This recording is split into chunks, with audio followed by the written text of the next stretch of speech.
Genesis chapter 3 to 1 to 24. Now the serpent was more subtle than any beast of the field which the Lord God had made. And he said unto the woman, Yea, hath God said, Ye shall not eat of every tree of the garden? And the woman said unto the serpent, We may eat of the fruit of the trees of the garden. But of the fruit of the tree which is in the midst of the garden, God hath said, Ye shall not eat of it, neither shall ye touch it, lest ye die. And the serpent said unto the woman, Ye shall not surely die. For God doth know that in the day ye eat thereof, then your eyes shall be opened, and ye shall be as gods, knowing good and evil. And when the woman saw that the tree was good for food, and that it was pleasant to the eyes, and a tree to be desired to make one wise, she took of the fruit thereof, and did eat, and gave also unto her husband with her, and he did eat. And the eyes of them both were opened, and they knew that they were naked, and they sewed fig leaves together, and made themselves aprons.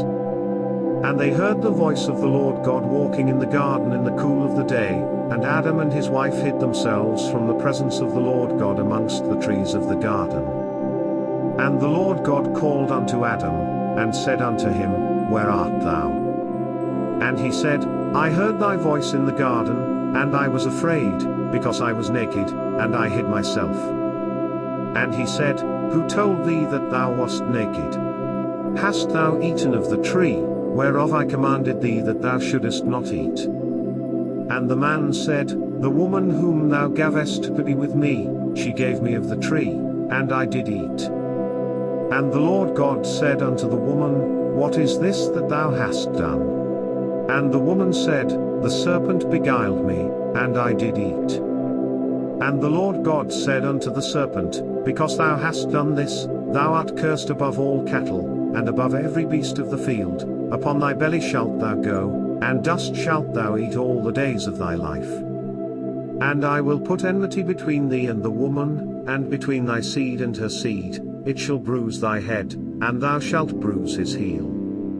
Unto the woman he said, I will greatly multiply thy sorrow and thy conception, in sorrow thou shalt bring forth children, and thy desire shall be to thy husband, and he shall rule over thee.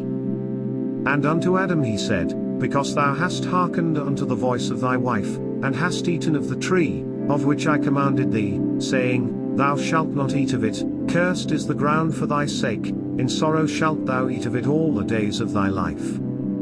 Thorns also and thistles shall it bring forth to thee, and thou shalt eat the herb of the field. In the sweat of thy face shalt thou eat bread, till thou return unto the ground, for out of it wast thou taken, for dust thou art, and unto dust shalt thou return. And Adam called his wife's name Eve, because she was the mother of all living. Unto Adam also and to his wife did the Lord God make coats of skins, and clothed them. And the Lord God said, Behold, the man is become as one of us, to know good and evil, and now, lest he put forth his hand, and take also of the tree of life, and eat, and live forever.